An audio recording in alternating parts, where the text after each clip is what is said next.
Jitume is a Swahili word that when you translate loosely, it actually means send yourself. Contextually, it means take personal initiative.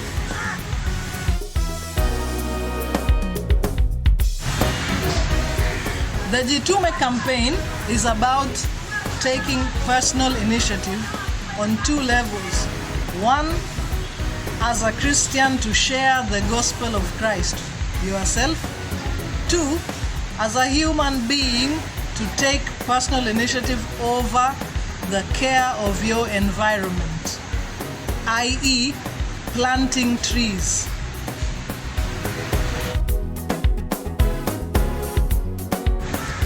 Research shows that the forest cover of our country is a paltry 7.1%. This is not good, my friends. We're becoming a desert.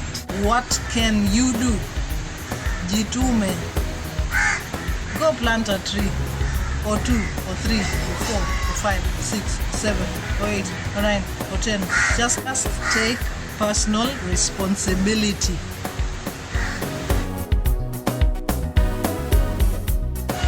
The Jitume campaign is not an event, so we are not going to be inviting anyone to this major tree planting campaign. What we are inviting you to do is understand, if we become a desert, every one of us will suffer. And we will not suffer as an event. We're not going to be invited to this major Come Let's Suffer Kenya event. Nope. Everyone will suffer individually, with your children and their children and everyone by themselves, and all of us together as a nation. That is why you and I must jituma, take personal responsibility. You may be asking yourself, where can I plant a tree? You can plant a tree in your neighborhood, outside your house. You can plant a tree in your church compound, school compound. You can go and reclaim destroyed mangrove places and just rehabilitate those places. You can ask the forestry department to show you where, and you will be shown. You may also be wondering, so where do I get the seeds, the seedlings? And it might look very complex.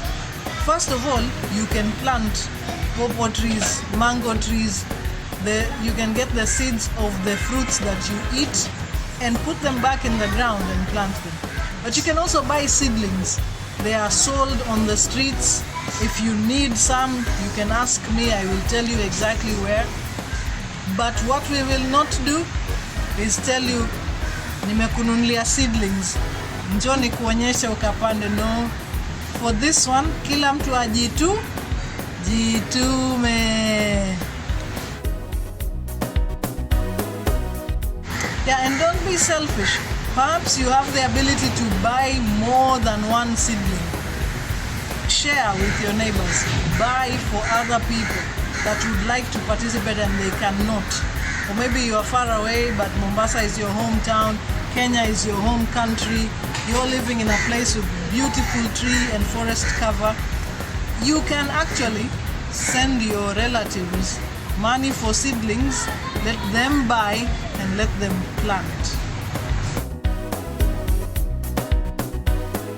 If you do plant a tree, please let me know. Please let us know. We at the Jitume campaign would like to appreciate you and just laud your efforts. Yes, Jitume.